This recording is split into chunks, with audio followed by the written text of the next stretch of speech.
یہ جو فیملی ہوتی ہے نا، یہ تسبیح کی طرح ہوتی ہے.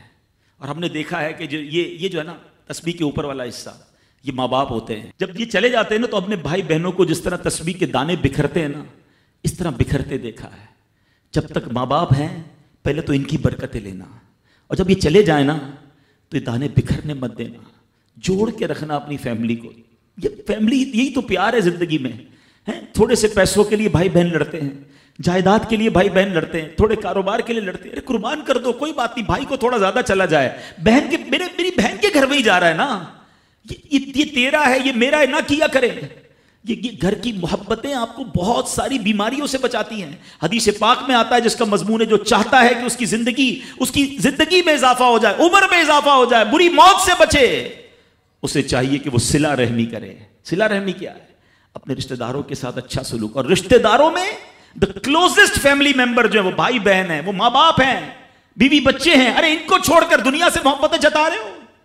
نہیں میرے پیارے اسلامی بھائیوں. تو اپنی بچیوں کے ساتھ اور اپنی بہنوں کے ساتھ بالخصوص اچھا سلوک کرنا. خوش نصیب ہے وہ بھائی جو بہنوں کا مان ہے، خوش نصیب ہے وہ جو والد جو اپنی بچیوں کے ساتھ اچھا برتاؤ کرتا ہے. بہنوں کی دعائیں بھائی کو بہت اوپر لے جاتی ہیں. خوش نصیب ہے وہ بھائی. اچھا ہمارے ایک اور نظام پتہ ہے کیا ہے کہ جب تک ماں باپ کے ساتھ رہ رہے ہیں تو چلے بھائی بہنوں میں پیار ہے. اب بھائی بہنوں میں شادی ہو گئی، سب کی شادیاں ہو گئیں اور ماں باپ چلے گئے، تو اب نارملی لوگ اپنی بہنوں کو اگنور کرتے ہیں. اب یار میں تو اپنی بیوی کو دیکھوں گا، اپنے بچوں کو دیکھوں گا، اپنی کمائی کو دیکھوں گا. نہیں، اب بھائی کا کام ہے کہ وہ والد کا کردار ادا کرے. بہنوں کو یہ احساس دلائے کہ تمہارے ماں باپ چلے گئے ہیں مگر تمہارے بھائی زندہ ہیں. ہر مشکل میں تمہارے بھائی تمہارے ساتھ کھڑے ہوں گے. کبھی بہنوں کو یہ ریئلائز مت کرانا کہ وہ اکیلی کہیں کسی پرابلم میں ہو تو وہ اکیلے میں سوچے کہ میرے ماں ہوتی تو میں ماں سے بات کر لیتی، باپ ہوتا تو میں باپ سے کہہ دیتی. بھائی کو کیا کہوں، وہ تو سنتا ہی نہیں ہے.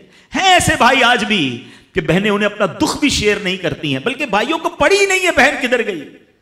یہ مت کرنا. اگر تم اپنے ماں باپ کی روح خوش کرنا چاہتے ہو نا تو بھائی بہن جڑ کے رہو، بھائی بہنوں میں پیار رکھو. یہ پیسہ سب کچھ نہیں ہے. ارے جو کچھ میرے پاس ہے اگر میرا بھائی بہنوں پہ خرچ ہو جائے تو اس سے اچھی کیا چیز ہے. یہ یاد رکھے جو سوشل میڈیا پہ ہزاروں فرینڈ بنائے بیٹھے نا کہ میرے 5000 فرینڈ تو میرے 10,000 فرینڈ، کسی دن بستر پر پڑو گے نا اسپتال میں تو اس بستر کے کنارے تمہیں تمہارے بھائی بہن ہی نظر آئیں گے.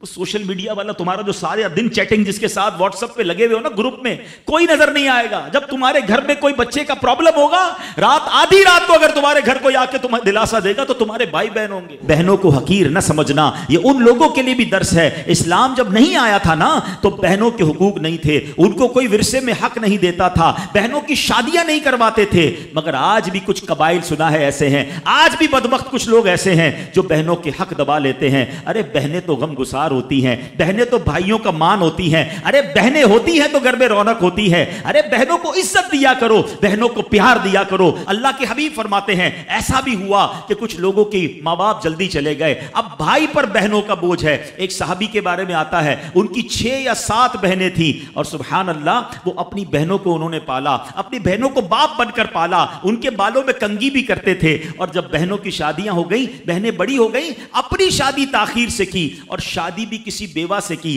پوچھا گیا کہ کیوں بیوہ سے شادی کی؟ کہا میری بہنوں کو ایک ماں کی حاجت تھی، میں کوئی جوان لڑکی لے آتا تو بہنوں کا کیا ہوتا. اللہ اکبر. یہ صحابہ کا انداز. اور آج جو بہنوں کا حق دباتے ہیں، آج جو بہنوں کو ذلیل کرتے ہیں، نہ کرنا. ہمارا اسلام بہنوں سے محبت کا درس دیتا ہے.